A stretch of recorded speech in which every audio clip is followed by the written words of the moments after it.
Hello, welcome back to my haunted library. It's Regina. Hope you're doing great.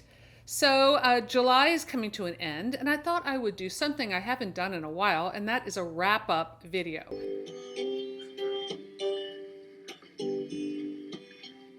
Now, it doesn't mean I've read that many books this month of July, but I have read a few. I've been averaging about a book a week, which is really, that's my average.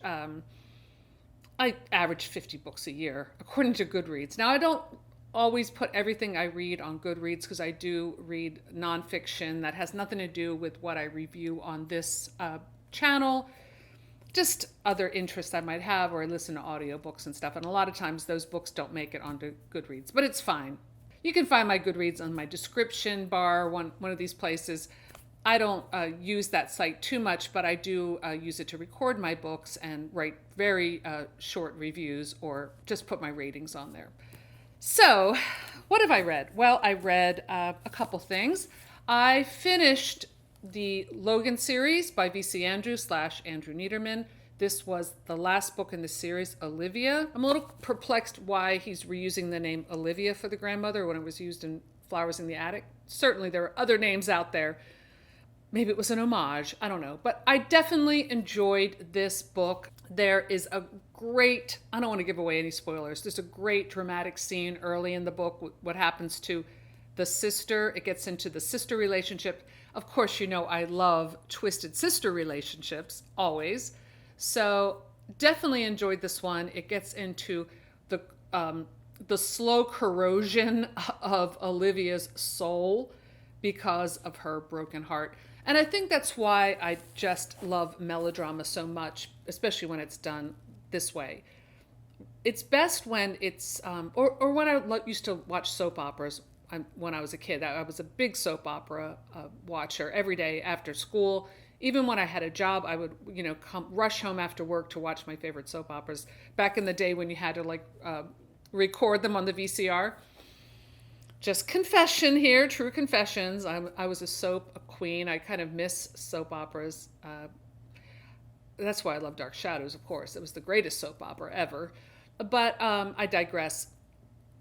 But what I loved about melodrama, when it's connected to a broken heart, when it's connected to a deep sadness that makes someone into an evil character, that's very compelling.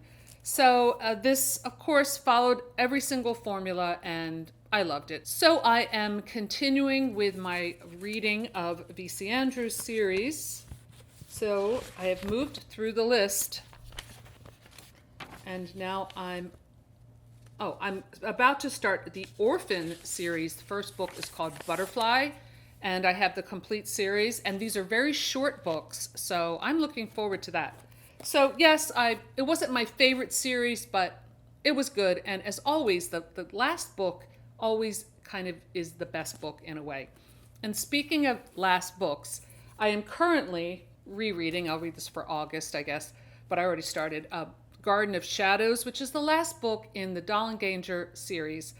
And this, don't you love this picture? I am watching the incredible, my voice cracked. I'm so impressed. The incredible new Lifetime series, Flowers in the Attic, The Origin. I am blown away, guys, by this. This is the best Lifetime series ever. I went in with Lifetime series on V.C. Andrews.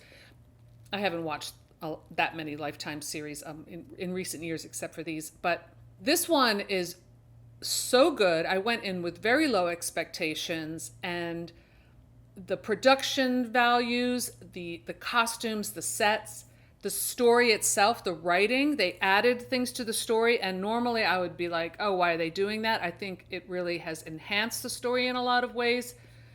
I have to wait till next week to watch the final episode, and when I do, I will have a complete review of the entire series. I'm very excited. If you are watching it now, let me know in the comments below.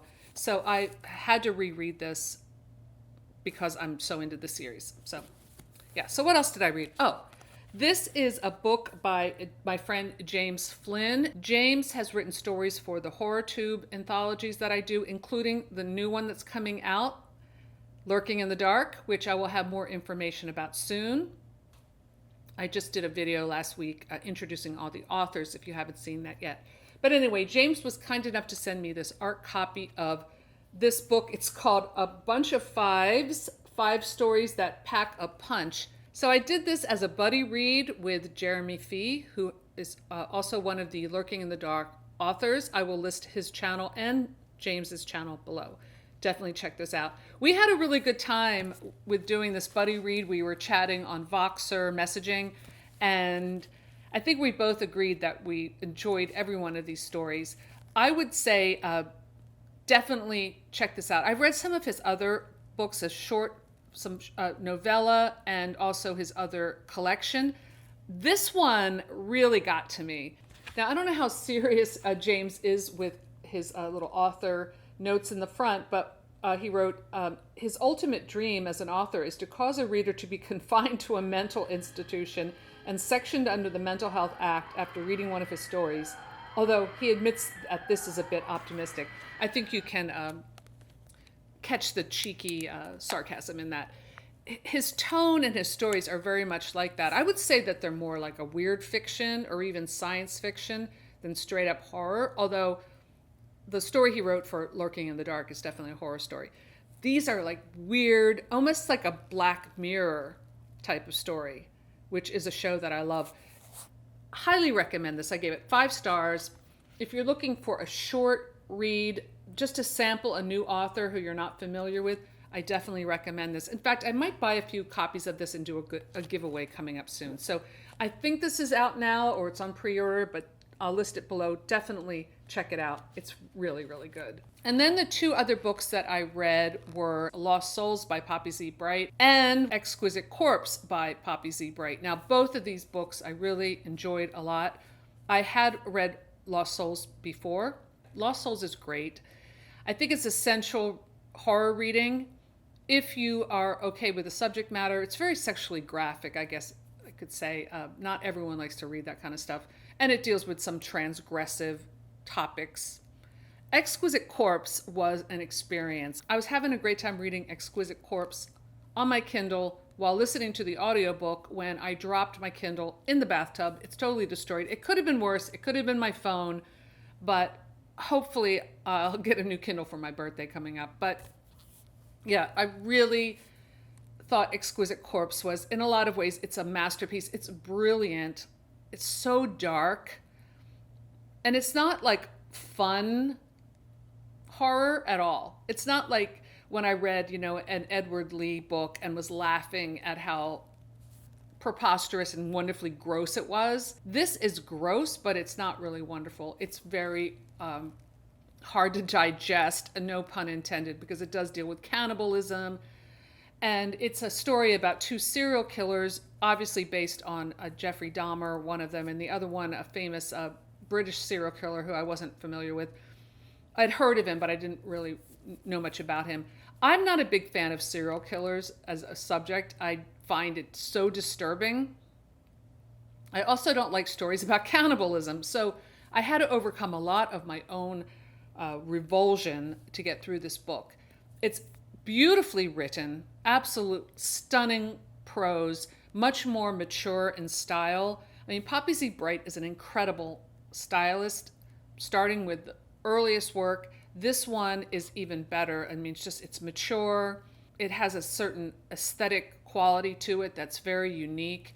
It was a much stronger narrative than Lost Souls, but it was definitely a difficult book to get through, but I loved it. So that's my quick wrap up for the month of July. If you've read any of these books I mentioned, or if you're watching the VC Andrews series, let me know in the comments below. I always love to hear your thoughts.